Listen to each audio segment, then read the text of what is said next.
आप देख रहे हैं भारत समाचार और मैं हूं आपके साथ श्वेता यादव। भारत समाचार के खास प्रोग्राम नवरात्रि स्पेशल नक्षत्र में आप सभी दर्शकों का स्वागत है। आज नवरात्रि का छठा दिन। नवरात्रि के छठे दिन सर्वप्रथम कलश व देवी के स्वरूप मां कात्यायनी की पूजा की जाती है। मां कात्यायनी अमोघ फलदायिनी है। इनका स्वरूप अत्यंत ही भव्य और दिव्य है। इनका वर्ण स्वर्ण के समान चमकीला और भास्वर है। शेर पर सवार मां की 4 भुजाएं हैं। इनके बाएं हाथ में कमल और तलवार व दाहिने हाथों में स्वास्तिक व आशीर्वाद की मुद्रा अंकित है। नवरात्रि पर अलग अलग विधियों को बताने के लिए हमारे साथ स्टूडियो मौजूद हैं आचार्य राजू शुक्ला जी, जो आज आपको बताएंगे कि नवरात्रि के छठे दिन मां कात्यायनी की कैसे पूजा करें।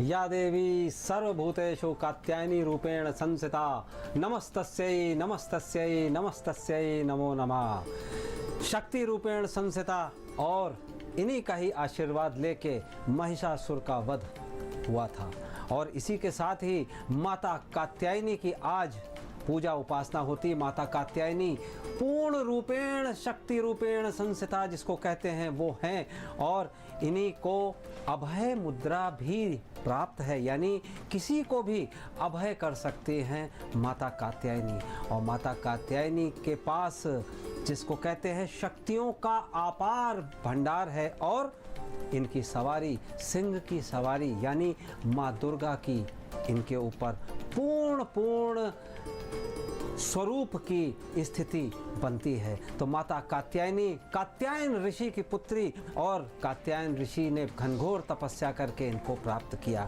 तो माता कात्यायनी की पूजन छठे दिन होती है और माता कात्यायनी ब्रह्मा जी के मानस पुत्री के रूप में भी इनको माना जाता है। इनका रूप बहुत अद्वितीय सुंदर है। माता का स्वर्ण के समान चमकीला है। 4 भुजाएं हैं। अगर हम स्वरूप की बात करें तो एक में तलवार, कमल और अभय मुद्रा इत्यादि भी माता के पास है और कमल का भी एक प्रभाव है। मनुष्यों को भयमुक्त किया। महिषासुर का वध करके आतंक से परेशान थे बहुत देवी देवता सब लोग।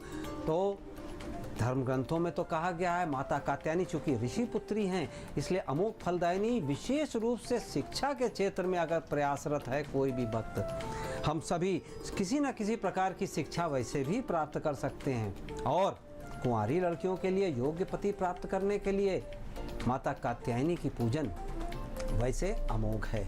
किसी भी व्यक्ति को अगर हमेशा कोई भय, डर, शोक की समस्या या किसी भी प्रकार से, तो भय शोक मनस्तापा नश्यन्तु मम सर्वदा, ये माता कात्यायनी के रूप में छठे दिन माता कात्यायनी का जो प्रभाव है वो दध्या देवी दानव घातनी इनको बोला गया है। यानी किसी भी प्रकार के अगर दानव का घात होता है, दानव मतलब जो आजकल के युग के हिसाब से ऐसी शक्तियां हैं जो दुष्ट शक्तियां हैं वो अगर आपके काबू में नहीं आ रही या आपको परेशान कर रही हैं तो माता कात्यायनी के आवाहन और माता कात्यायनी के पूजन विधि से इनको ज़रूर समाप्त किया जा सकता है। तो माता कात्यायनी ये शक्ति रूपेण संस्थिता और इनका चमकीला रूप बड़ी बड़ी आसुरी शक्तियों का विनाश करता है।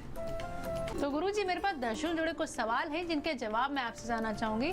तो पहला सवाल यही है कि मां कात्यायनी की पूजा कैसे करें, उनकी पूजन विधि क्या है, जरा इस बारे में बता दीजिए।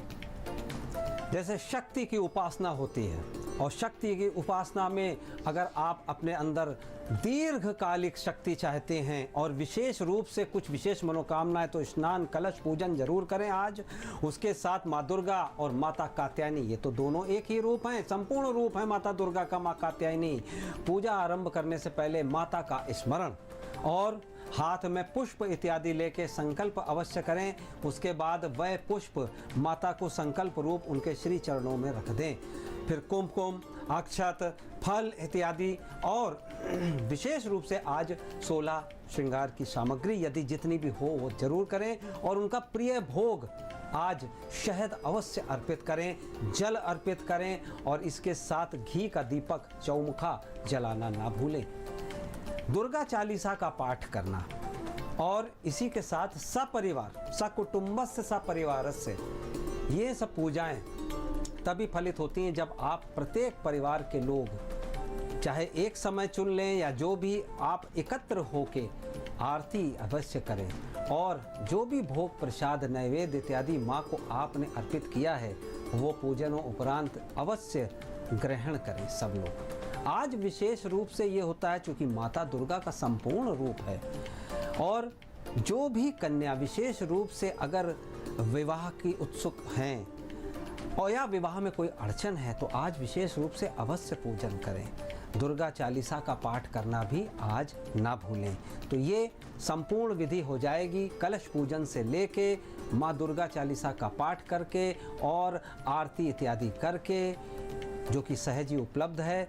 सपरिवार और सकुटुंब जरूर इनकी आराधना करें। उसके बाद उनका प्रिय भोग चढ़ा के माता का जो भी नैवेद्य इत्यादि आपने चढ़ाया है उसके बाद उसको सभी लोग ग्रहण करें और इसी के साथ ही शक्ति मंत्र या नवाण मंत्र अवश्य उच्चारित करें सभी लोग। ओम ऐं ह्रीं क्लीं चामुंडाय विच्चे ये मंत्र जरूर कर लें। तो जैसे गुरुजी माँ कात्यायनी का स्वरूप बहुत ही चमकीला होता है, उनको तेज की देवी भी कहा जाता है, ऐसा उनको क्यों कहते हैं?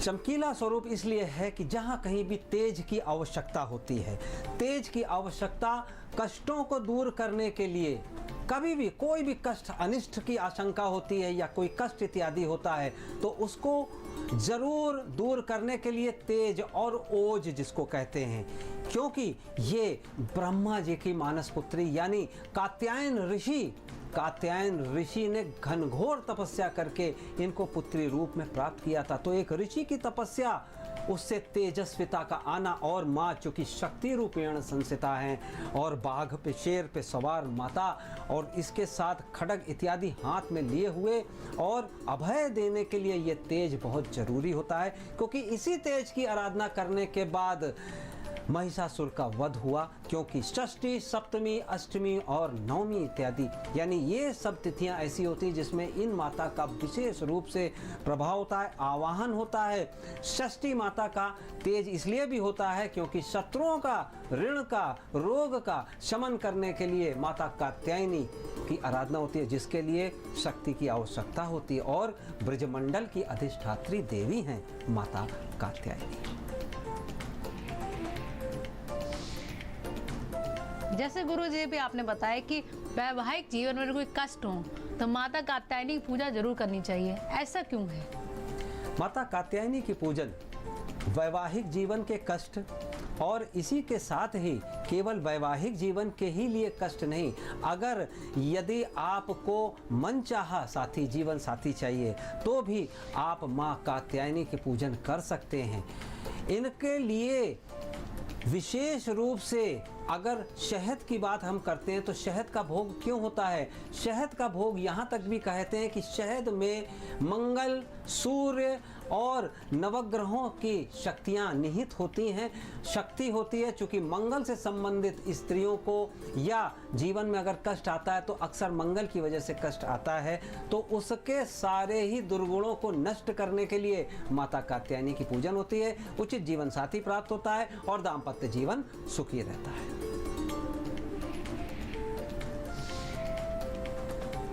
तो गुरु जी माँ कात्यायनी का प्रिय भोग और प्रिय फल बता दीजिए। माता कात्यायनी का प्रिय भोग अगर हम बात करते हैं तो माता कात्यायनी का प्रिय भोग और प्रिय फल ये विशेष शक्तियों को प्रदान करने वाला होता है और जिसमें भी माता कात्यायनी का प्रिय भोग ये शहद का भोग लगता है और इनको विशेष रूप से अमरूद का फल ये चढ़ता है। तो ये विशेष उपाय है, इसको करके इस भोग को चढ़ा के माता को प्रसन्न किया जा सकता है। इनका विशेष भोग माता कात्यायनी का शहद का होता है और इनका विशेष फल ये अमरूद होता है। यानी आप अगर देखेंगे तो ये एक शक्ति का संचय। माँ को हम क्या चढ़ा सकते हैं? माँ को किसी भी चीज़ की भोग की आवश्यकता नहीं है। हम लोग अपने तरफ से अपने श्रद्धा भाव से, श्रद्धा रूपेण संसिता भी हैं, शहद का भोग लगा के, अमरूद का भोग लगा के जीवन साथी के अच्छी कामना कर सकते हैं और अच्छे दाम्पत्य की भी कामना कर सकते हैं। दुखों के निवारण के लिए हमें नवरात्रि में क्या करना चाहिए ताकि जो दुख कष्ट जो है जो हमारे जीवन से दूर हो जाए? बहुत ही अच्छा प्रश्न है। आज के दिन माता कात्यायनी का ध्यान करके माता कात्यायनी को जो बताए हुए भोग हैं वो अवश्य अगर चढ़ाएंगे, शहद इत्यादि और अमरूद का फल इत्यादि ये तो ज़रूर चढ़ाना है।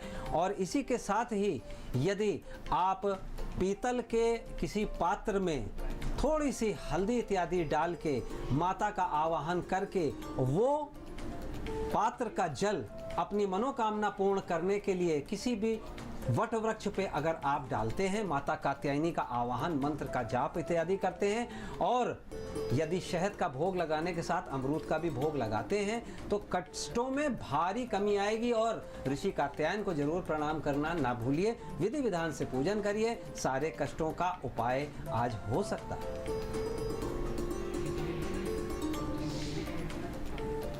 तो आज आपने जाना कि नवरात्रि के छठे दिन माँ कात्यायनी की कैसे पूजा करें। और ज़्यादा जानकारी के लिए आप गुरुजी को कांटेक्ट भी कर सकते हैं 8004036524 पर। ये गुरुजी का व्हाट्सएप नंबर है, इस पर टेक्स्ट मैसेज कर अपने सवालों के जवाब भी पा सकते हैं। और साथ ही गुरुजी की ईमेल आईडी है rajushukla@gmail.com। आज के नवरात्रि स्पेशल नक्षत्र में बस इतना ही। कल फिर आप सभी से मुलाकात होगी विशेष जानकारी के साथ। तब तक के लिए देखते रहिए भारत समाचार। नमस्कार।